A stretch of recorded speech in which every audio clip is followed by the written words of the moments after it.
On this day, the nation pauses to honor its fallen heroes with wreath-laying, gun salutes, and solemn reflection. But remembrance is not only about ceremonies. It's also about how veterans live after service and how families cope after loss. In Tudun Malamai near Janguza Barracks in Kano, retired warrant officer Moses Maina reflects on decades spent in uniform. For him, remembrance is a mix of pride and frustration. As he says, support for retired soldiers and widows remains inadequate. Somebody you retire with him, you never see him, but this day you will meet with him, so you will be happy seeing this is my friend, this is my colleagues when we retire together. We're supposed to support our people, those when retires, because actually they work for us, not be small. Somebody you will see him with one eye, one leg, because of whom? It's because of us.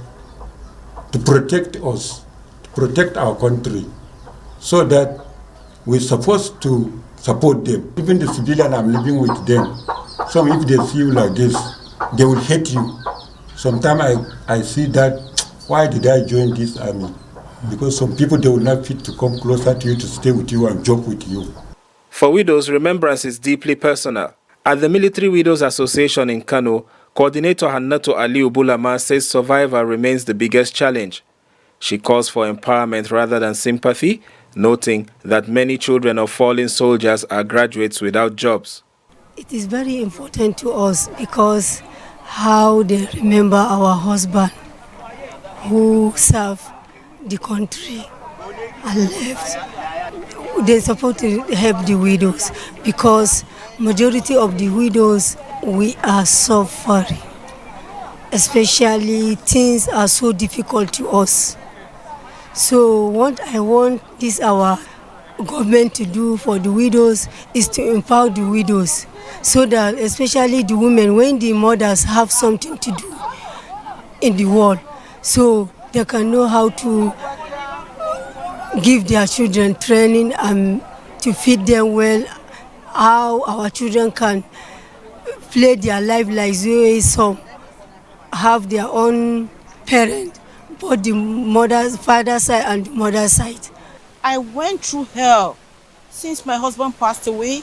At a time, I got lost of everything I had in the house. The enemy came and burnt down my things when I went to work. I was helpless. The only wear I had on my body was what I have on me.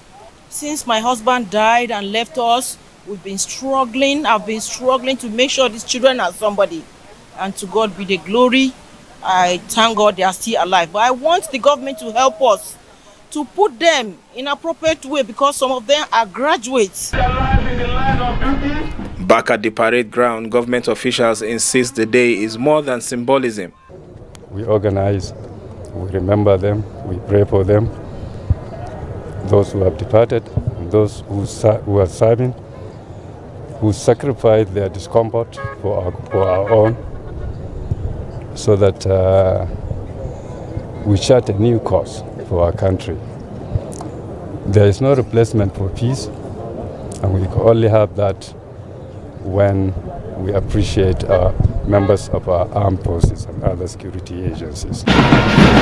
In Kano, Armed Forces Remembrance Day is about lives after service, families after loss, and promises yet to be fulfilled. The challenge remains to ensure remembrance goes beyond ceremony and that honor is sustained through action.